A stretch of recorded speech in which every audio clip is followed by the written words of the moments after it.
Cashflow Diary Podcast, episode 27. Congratulations, you showed up. Give yourself a high five in celebration of your success. Welcome to the Cashflow Diary, where new and experienced investors come to take confident action towards their goals. Your host is a family man, a real estate entrepreneur, investor, coach, and instructor. As a master facilitator of Robert Kiyosaki's Cashflow 101 game, he's inspired many to begin their journey into creating cash flow for themselves and their family. And now, here he is to offer you the tools required to earn the income desired. Your cash flow coach, Jay Massey. Well, hello there. Welcome to another episode of the Cashflow Diary Podcast. Glad that you are here. For those of you joining us for the first time, make sure you download the first episode to understand a little bit more about myself, the background of the show, if that so interests you. And in the meantime, for those of you looking for a way to go out there and earn some money really, really quickly, feel free to pick up our free e-course. It's learninvestingnow.com, where we go through the process of what is called wholesaling. It's the strategy that I started out with when I started real estate. And what's interesting about it is it requires little to no none of your own money or credit, because that was necessary. If you listen to the first episode, you understand that I started in a situation where I was squatting in bank-owned property, and I had a credit score of 398 and literally no cash. But even so, with all of those challenges and more, we were able to get started in real estate. So if you want that, feel free to go over to learninvestingnow.com, place your email in the box, and go ahead and get started. For those of you who may not already have the phone number, feel free to write it down now. It's 800-689-1764. Feel free to call in with questions or comments or things that you think that are awesome that you learned from a particular episode. We would love to hear more of that from all of you guys all across the world. Thank you for those of you who are actually emailing and or sending in your comments and questions. We definitely appreciate that. And lastly but not least, if you haven't already, please feel free to go over to iTunes and leave us a positive comment about the show.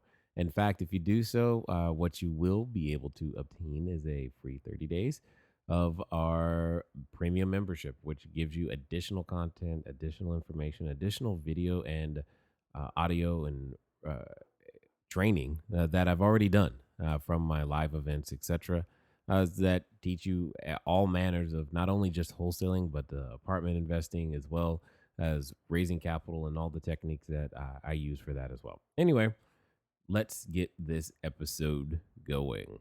So one of the things that I like to start this episode off with is a quote.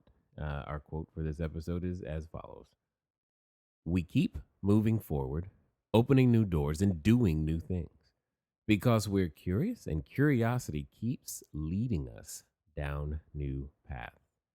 That came to us from a Mr. Walt Disney. Yes, the happiest place on earth kind of guy. And what I like about that is, first of all, is we keep moving forward. I know that there have been times in my career and in the career of others where you run into roadblocks and things get challenging and difficult, and you want to stop and think, hey, we need to slow down and just hang out for a minute.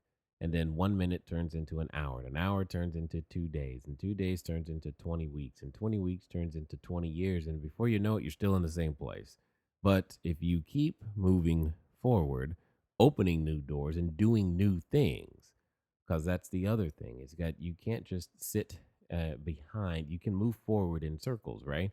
But if you don't open a new door, you don't go to a new place, you don't experience new things. Don't let yourself get comfortable, because we're curious. And that's the thing that I love.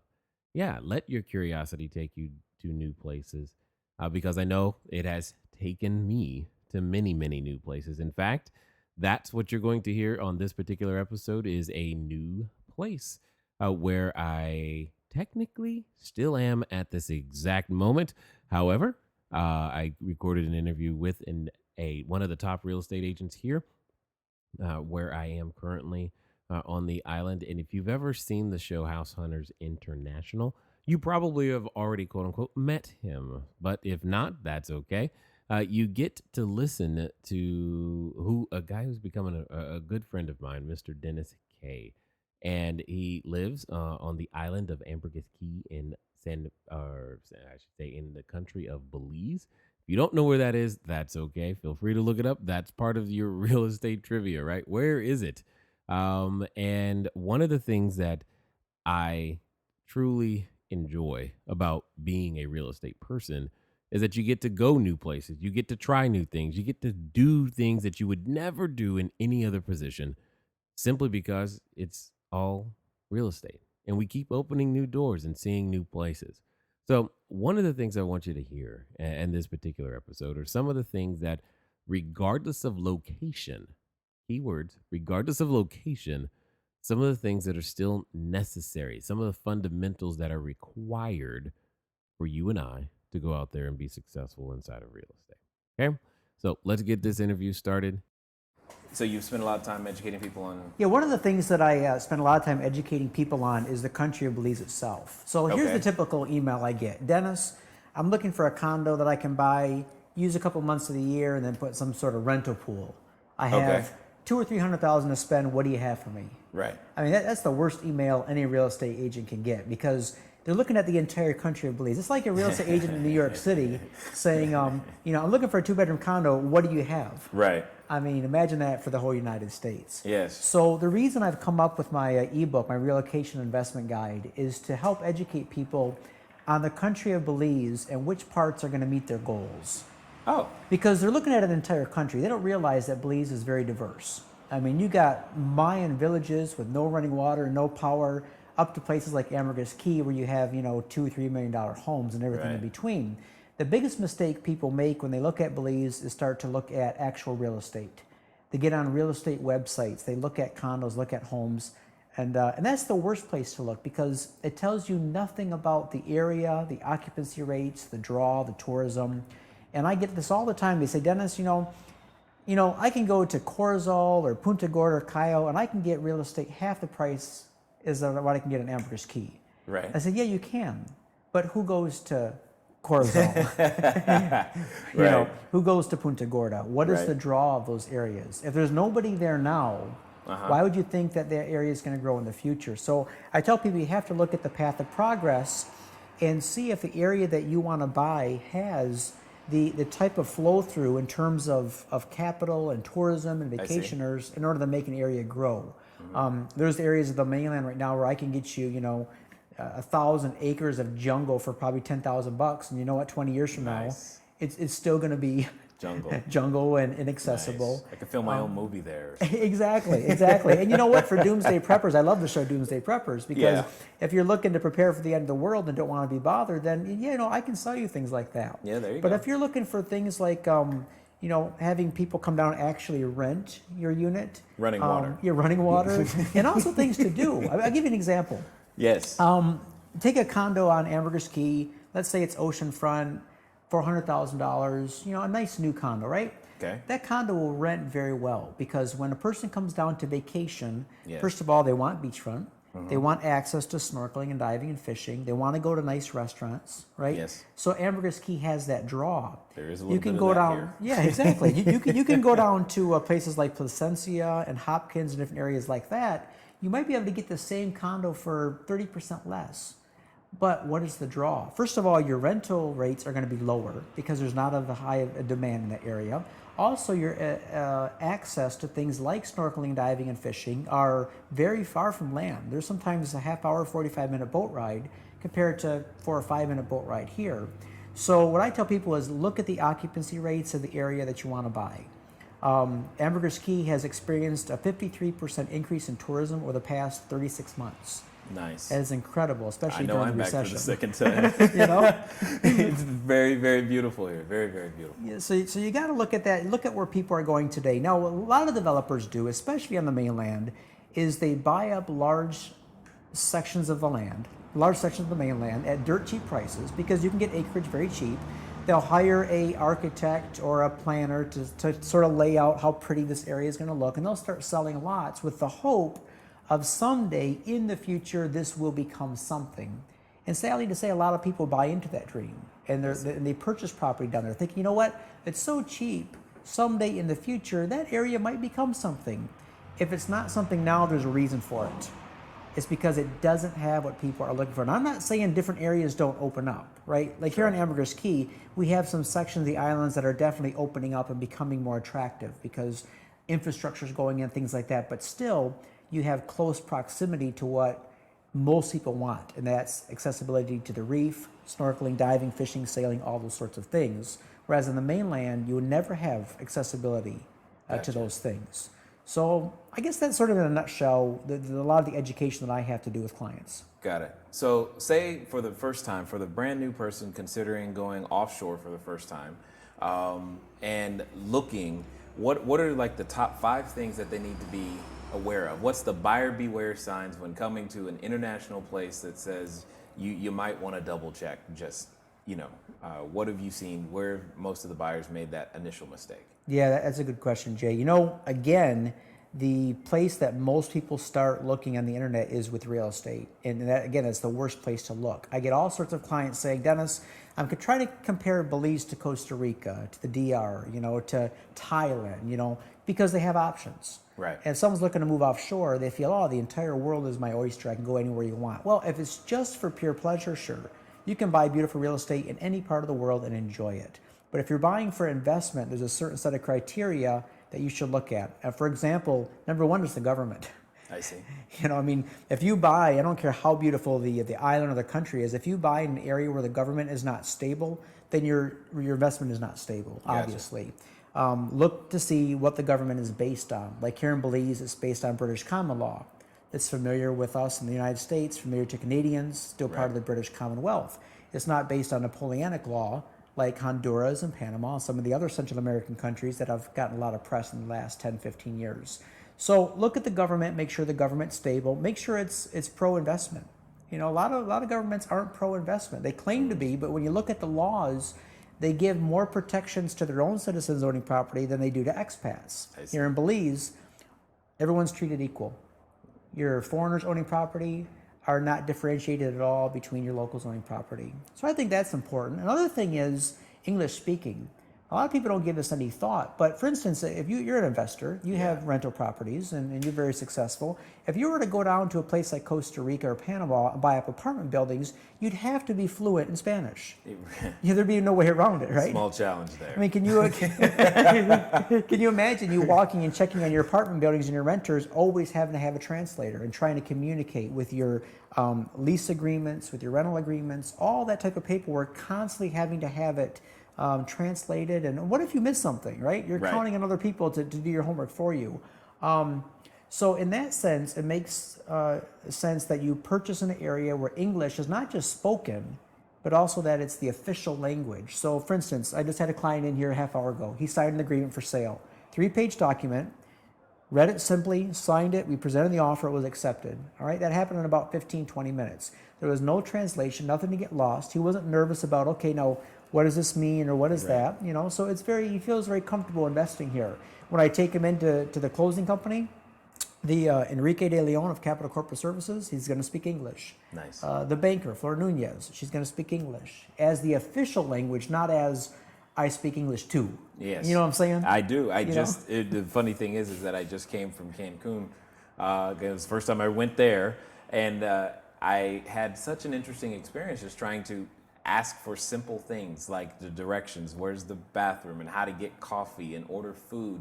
And I started thinking about it going, if I moved offshore, if I'm having this kind of trouble ordering food, what happens when I have an asthma attack? Or what happens when something is hurting internally? And how do I describe that? And how do I live? So I'm just kind of curious, when it comes to things like medical services, is that one of the concerns that someone should have when looking over, offshore for the first time, either if they're going to move there or for rental?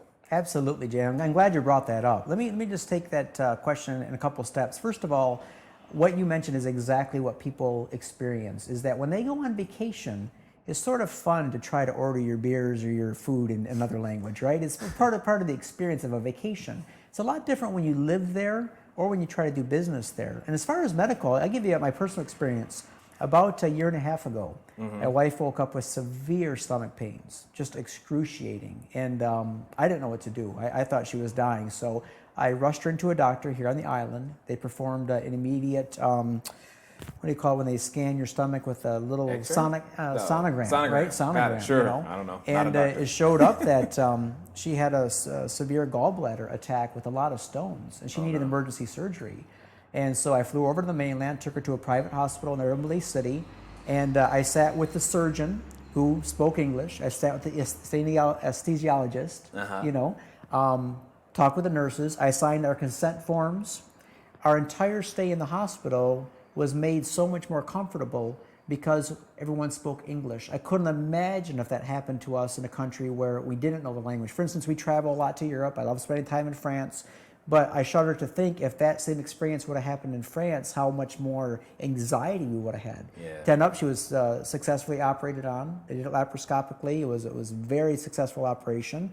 And that taught me a lot about when you're looking to move somewhere and live somewhere, how important it is that you communicate with doctors and surgeons, because chances are as we get older, I mean, we have a young population that's buying here. We have a young investor group.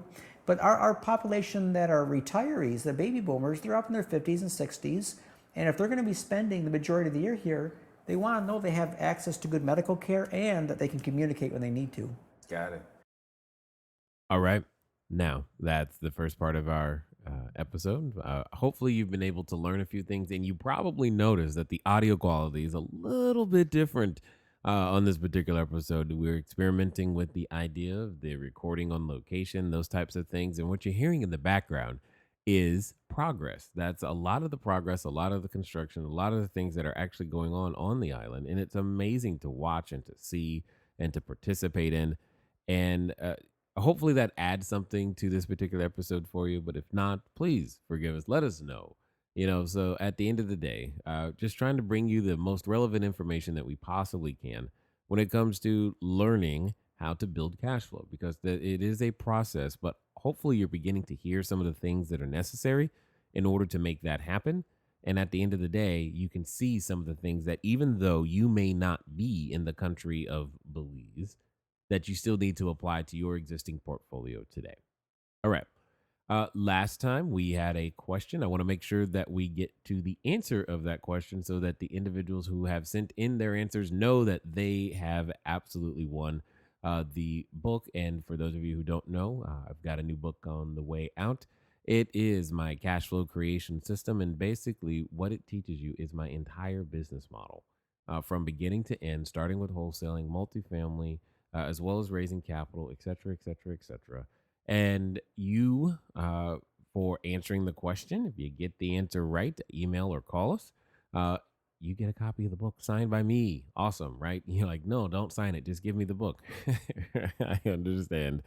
Anyway, last time the question was as follows. What does ROE mean? ROE. That was it. I just want to know what those three letters mean. Now, sometimes we are very familiar with the letters ROI, as I talked about last time. I wanted to know what ROE stood for, and the answer is return on equity. What ends up happening is that after you've made your down payment or your initial investment, what you begin to become is an equity manager. Hopefully, you're building it over time. Who knows? Because it depends on what type of loan structure you're using and what other financing you have in place, of whether or not you're building equity or you're forcing equity to happen or you're phasing equity. There are a number of ways to quote unquote create equity. And it all depends on what your strategy is. I mean, there's no one right way. There's no one wrong way. It's just, which one are you the highest and best skilled at or want to become the highest and best skilled at in your particular neighborhood to make things happen. Now, this week's question, only because I want to make sure that you have a shot at truly grasping where I am. It's very simple. The country of Belize is currently 32 years old. What was it called before it became Belize? So, The country of Belize is currently only 32 years old. What was it called before it became Belize? Feel free to send in your answer to cashflowquestion at cashflowdiary.com or call it in at 800-689-1764. And if you are the winner, make sure that whether you're the winner or not, make sure you just send in your address because it's kind of hard to send you a book through the email or something. So we need to know that too. But we will definitely be in contact with you, letting you know that you are indeed the winner, so that you can get your autographed copy of the book, Cashflow Creation System. For those of you looking for more information about the book in and of itself, you can just go to cashflowcreationsystem.com. All right, enough of that. Let us get back to the interview with Dennis K. So let's say we've covered a little bit about if I'm living here. Say all I want to do is, have some of my funds exit the country that I'm in and be able to have those funds make money offshore inside of real estate as rental property, vacation ownership. You've been here for a while. So what is, if that's my only concern, is medical services, or is that still important? What are the important 3 or 5 things that I need to know to make sure that, okay, this is the international country for me? Right. I think it was Robert Helms that said, "Live where you want to live, but invest where the numbers make sense." Yeah, exactly. Is it Robert? Okay. Right. I looked at that and it made so much sense to me. I love living here, Yeah.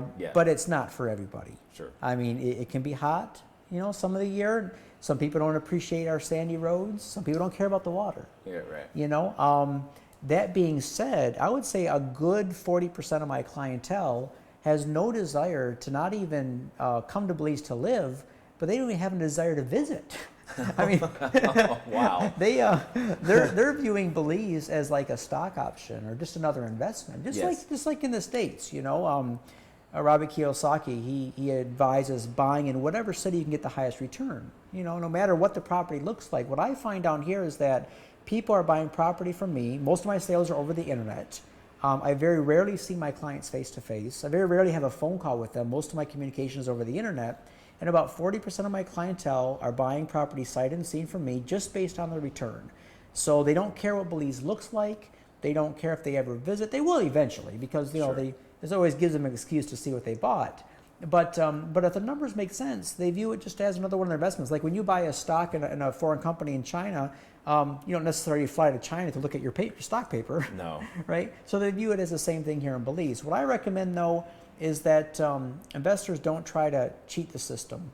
Kind of go around a realtor's back and think that they're going to get a better deal, buying from a local 101, or try to come down and get some sort of inside scoop that they think they can get, because then you get burned. I've seen people get burned down here, just like in any business transaction. You try to sidestep your lawyer's advice or go without your accountant, or you're going to get hurt. So come down here, work with a reputable company. John Troy and I, we owned our own real estate company for several years down here, and then teamed up with RE/MAX because RE/MAX has the branding, the name recognition, makes our clients feel comfortable. And because of that, we're also held to a different standard. Sure. A lot of the local real estate companies on an island don't have any formal training. They're not licensed. They might be good people, nice to work with, but they're not necessarily held to the same standards that a company like ours is. So I would say do your homework, look at actual numbers, and don't buy because the real estate agent is hyped up on a certain property. Make sure that the property is a good buy and it does return the numbers that you're looking at.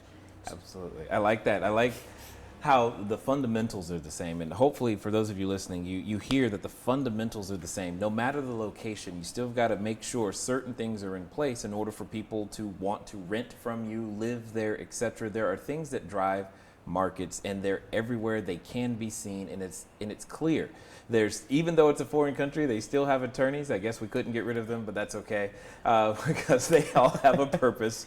But the point is listen to your advisors because they're there to protect you. They're there to help you. And what we have is a realtor's one of those advisors that's so important, especially when you're going somewhere you've never been, to begin to understand the lay of the land, how it works, what areas are the paths of progress. And as you can hear, Dennis here has been here for quite a while, knows a lot about where he is. And if you've never been to La Isla Bonita. You need to come because it is absolutely wonderful. I tell you, I love what I get to do and travel places like this because I would not even imagine that places like this on Earth still exist.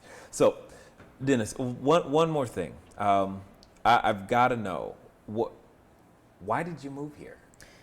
That's a good question. I don't know how much time you have on your podcast. All right. There's a couple things, Okay. Jay. First of all, I was living what many would consider the American dream. I had a nice boat in front of my house, lived in a beautiful home on the water on Lake Michigan, or Lake Huron actually, in Michigan. Had the Cadillac in the driveway and the convertible, and I was working a lot. You have to work a lot to pay for those sort of privileges in the United States, right, especially in a nice area. So I remember working my butt off, and one Saturday afternoon, because I had to work on a Saturday, I came home and it was 3 p.m, and I opened the door to my home and I looked, and my friends were sitting on my beach. I wasn't home, okay, I was working, sitting on my beach, and they had gotten into my wine cellar and were drinking my wine and enjoying my house. And I looked at my wife, I said, I'm not doing this anymore. I was like, I have to find a way to enjoy life instead of working to have things just for things' sake. I said, we're going to go somewhere and we're going to enjoy it now. Because at that time I thought, I'm going to work hard. Then when I turn 55, I'm going to retire and, sail the Caribbean. I said, we're not waiting. And at the same time, some of my closest friends were at retirement age, but their health didn't allow them to go places anywhere like they would like to. They had too many ties. So I thought, let's go somewhere. So I told my wife, find us a country anywhere in the world to move to. Don't care where it is, but I want it to be English speaking, safe, and close to the United States. And I never forget, 3 weeks later, she came back. She said, Dennis, she says, I found us a home. We're moving to Belize. And I said, where's that? I had no idea. Nice. Yeah. I found us a home. We're moving to Belize. Yeah. Awesome. And then she told me, she said, it's actually Central America. And I'm like, no way. I said, you're crazy. I was like, all I could picture is Che Guevara in army fatigues and bullets strapped across his chest because, to a guy who was raised in Michigan, with a conservative father, the world's dangerous, except where you live, right? And she goes, no, you don't understand. It's part of the Caribbean, and it's safe, and all this and that. I said, look, I'll go down for 3 weeks, and I'll check it out. So that was 11 years ago in July. Oh, an extended vacation. Yeah, is what yeah, you're it took 3 weeks. It's a 3-week vacation. Yeah, just I a gave her little that, extended. Yeah. all right. And within 3 weeks, I was so convinced that we went home, sold off everything. I quit my job. I walked away from my job of 11 years. And didn't know what I was going to do down here, but no, I'm fairly intelligent. I could find something, Right. And came down here a year later, and that was over 10 years ago. I've been here ever since. Nice. And now this is home. When we go to Michigan, we don't say we're going home anymore. We say we're going to visit family.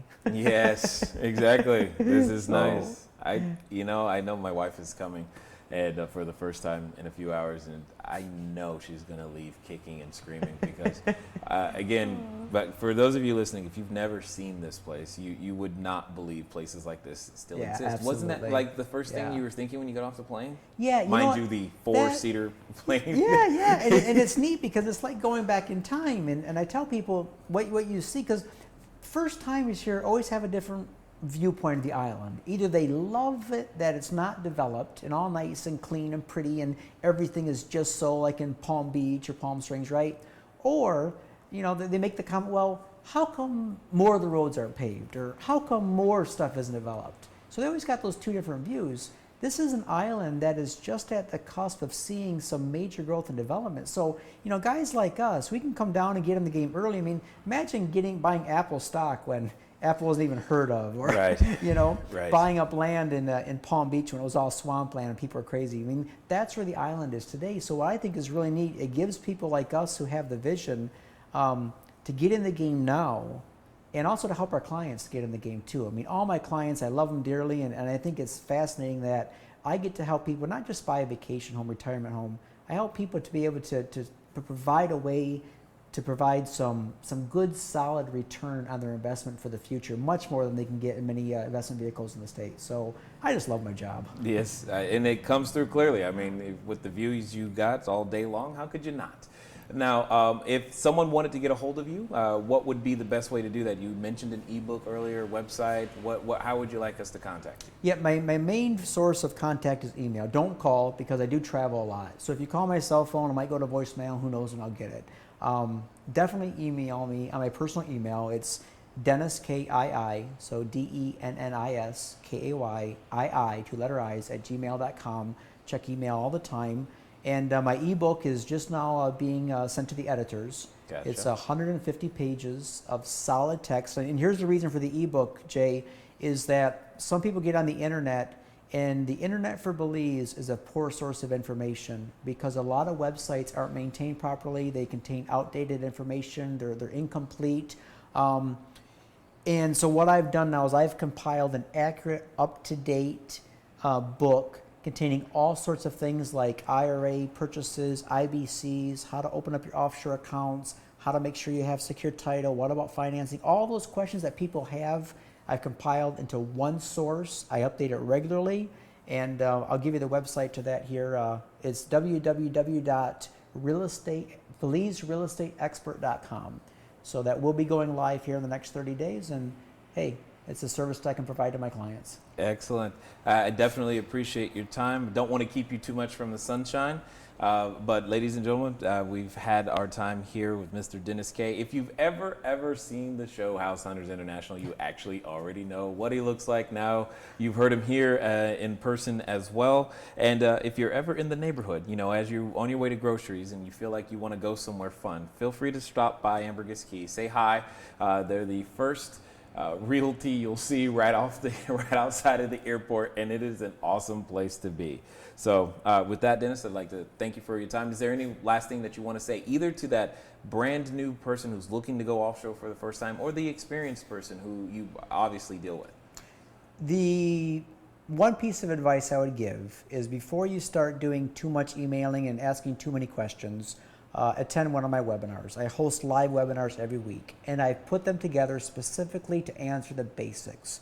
You shouldn't be asking questions about the details until you know the basics, right? So attend one of my webinars. They're free. I never charge for them. They usually last an hour. I take live Q&A at the end. If a person really wants to know about Belize, attend one of those, and then they can decide for if Belize is right for them. Excellent. And how would we find that webinar, sir? Go to my website, www.remaxbz.com. remaxbz.com. Excellent. Ladies and gentlemen, Mr. Dennis K. Thank you. Thanks, Jay. All right. All right. That's going to complete the interview for, this particular episode. But let me ask you this. What are the 3 things that you took away from that? I know one of the biggest things for me, as you heard me mention, was simply the fact that no matter the location, there are so many things that are similar. For example, you don't necessarily start your investing by looking at property first, but how many times have we all done things like that? But again, it's a fundamental rule of building cash flow is that it has to be built on a business model that you actually want to do and or support or be most like or capable of serving. And being able to learn that is the challenge. One of the other things that I hope that you were able to hear or see in this particular episode was just the fact that you can't do it alone. I mean, yeah, you may want to try to do everything on your own, but there is information out there, and you have to learn how to ask the questions and find the individuals that you know so that you can get reliable information that has the ability to help you produce a profit. And then probably the funniest piece was just specificity. Specificity is important, and getting that clarity of purpose and vision is what is necessary in order for people to understand how to help you. Yeah, you say today, I want to build cash flow, I want to do real estate, I want to do these things. Okay, that's great, but that's still too general. What customer do you want to serve? Where is that customer? What type of property does that customer want? And are you the best person to rehab or find it new or retail that type of property? All of those questions and more make up what I've always called your investor identity. And you must be clear on your investor identity before you can have someone help you understand what's available in the marketplace. And keywords here, because we all ask it, is this a good deal? You don't know, I don't know, unless your investor identity is clear. Well, that's going to do it for this particular episode. Hopefully, you were able to glean some information, some thoughts, some ideas that are going to help you further your cash flow, whether that be in the US or your home country or somewhere else. The point is that you can always find a way to have cash flow continue to come to you and be built. This particular episode, hopefully you enjoyed, because again, you can get to, you hear me learning as we go, and most importantly, we're all learning together. We're in this thing, and we're all lifelong students anyway. So looking forward to talking to you again soon, and until next time. Thank you for investing your time with Jay Massey and the Cash Flow Diary. When you have a moment, please visit iTunes and leave a positive comment about the show. And go now to our website, CashFlowDiary.com, to take advantage of our free business building course, Cash Flow Foundation. Gain the knowledge, understanding, and skill that will teach you how to never need a job again. Until next time.